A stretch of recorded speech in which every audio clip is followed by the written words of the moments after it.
दीपावली पूर्वर प्रधानमंत्री किसान रो 21तम किस्ती चाषी अकाउंट को 2000 टंका आसीबो।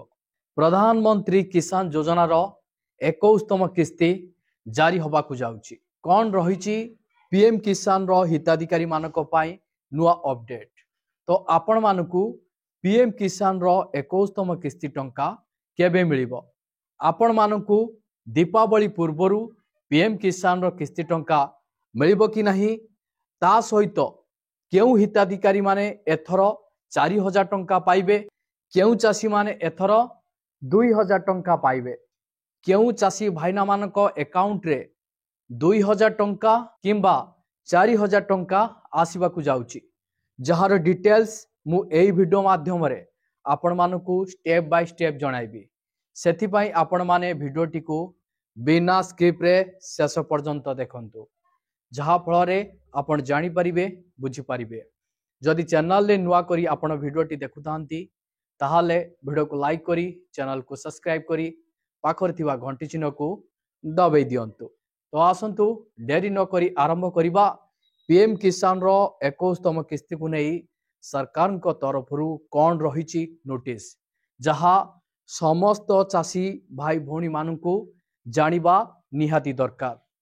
प्रधानमंत्री किसान सम्मान निधि योजना सारा देशर लक्ष लक्ष चाषी आर्थिक सहायतार एक गुरुत्वपूर्ण उत्स पलटि। एही योजना अधीन योग्य चाषी मानू 3टी किस्ती रे वार्षिक आपण मानू 6000 टंका प्रदान करा जाए। आपण समस्ते जानिथिबे प्रत्येक किस्ती रे 2000 टंका सीधा सड़क चाषी बैंक अकाउंट को स्थानांतरित होता है। वर्तमान सारा देशर चाषी माने 21तम किस्ती पाए उत्साहर सहित अपेक्षा करिसंती। किछि राज्यर चाषी माने एही किस्ती पाई सारिसंती, अन्य माने एबे भी अपेक्षा करिसंती।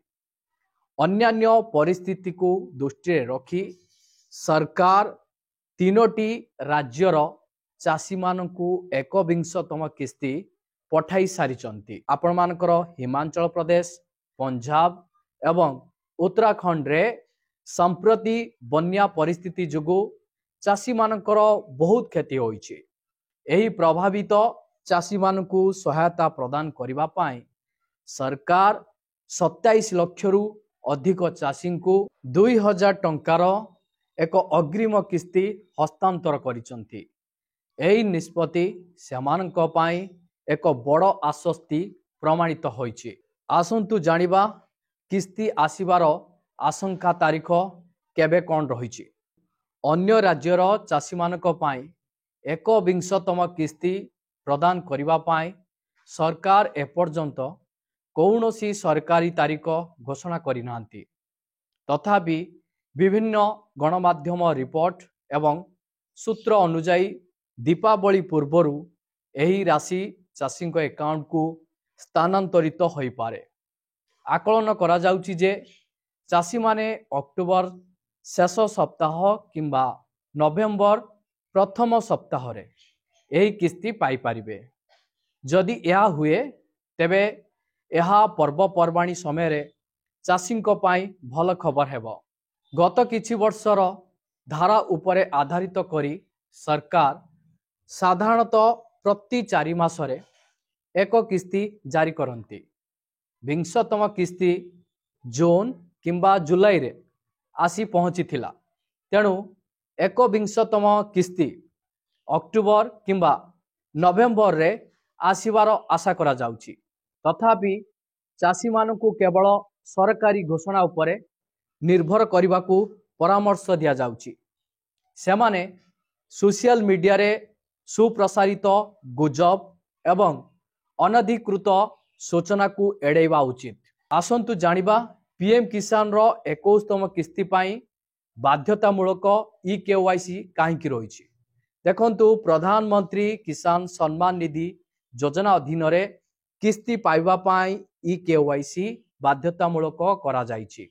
जेउ चाषी माने एपर्यंत सेमानकर ई-केवाईसी पूर्ण करिनाहांती सेमाने किस्ती पाइबे नाही। केवल योग्य चाषी माने जेपरी लाभ पाती एवं ठके को रोकिबा पाई सरकार एही नियम प्रणयन करिसंती। ई-केवाईसी जड़े चाषी परिचय जांच करे एवं निश्चिंत करे जे सेमाने प्रकृत रे जड़े चाषी। ई-केवाईसी प्रक्रिया बहुत सरल एवं दुईटी उपाय रे समाप्त करा जाई परिबो। प्रथम पद्धतिटी आपण मानकर हेउची ऑनलाइन, जेउठारे चाषी माने प्रधानमंत्री किसान सम्मान निधि योजनार सरकारी वेबसाइट को परिदर्शन करि परिबे एवं सेमानंकर आधार लिंक होइथिबा मोबाइल नंबर रे ओटीपी माध्यम रे सेमानंकर ई-केवाईसी पूर्ण करि परिबे। द्वितीय पद्धतिटी आपण मानकर हेउची ऑफलाइन, जेउठारे चाषी माने सेमानंकर निकटतम सीएससी केंद्र किंबा बैंक को जाई बायोमेट्रिक फिंगरप्रिंट माध्यम रे सेमानंकर ई-केवाईसी पूर्ण करि परिबे। प्रजुक्ति विद्या सहित परिचित नथिबा चाषींको पाई ऑफलाइन पद्धति अधिक सुविधाजनक। बैंक अकाउंट विषय रे सठिक सूचना आवश्यक, केवल ई-केवाईसी पूर्ण करिबा यथेष्ट नुह। आपणको बैंक अकाउंट रे थिबा समस्त सूचना संपूर्ण ठीक हेबा आवश्यक। प्रथम आवश्यकता हेउची आपणको बैंक अकाउंट आपणको आधार कार्ड सहित लिंक हेबा आवश्यक। जदि आपण बैंक अकाउंट आधार सहित लिंक होए नाही तेबे सरकार पांठी आपणको अकाउंट रे पहुंचाइबो नाही। तेणु जदि आपण एपर्यंत आपणको बैंक अकाउंट को आधार सहित लिंक करि नांती तेबे तुरंत आपण बैंक शाखा को जानतु। यह सहित आपणको बैंक अकाउंट रो आईएफसी कोड सठिक हेबा आवश्यक। चाषी माने फॉर्म पूर्ण करिबा समय रे आईएफसी कोड रे प्रायतः भूल करि दियंती, जहा फल रे टंका स्थानांतरित होई न थाए।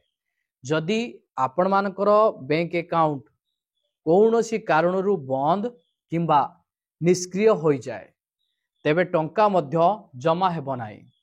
एही परि परिस्थिति रे आपण को पुनः सक्रिय करिबा पाई किंबा एक नूतन अकाउंट खोलिबा पाई एवं पीएम किसान पोर्टल रे एहार सूचना अपडेट करिबा पाई आपण को आपण को बैंक शाखा सहित जोगाजोग करिबा को पड़िबो। परंतु आपण मानकर स्थिति आपण किपरि जांच करिवे जहा फल रे आपण माने सुनिश्चित हेई पारिबे जे किस्ती टंका आपण को अकाउंट को आसीबो कि नाही। देखंतु जदि आपण जानिबा को चाहंती जे आपण मानकर 21तम किस्ती पाइबे कि नाही, तेबे आपण को घरे बसी ऑनलाइन रे आपण मानकर स्थिति जांच करि पारिबे।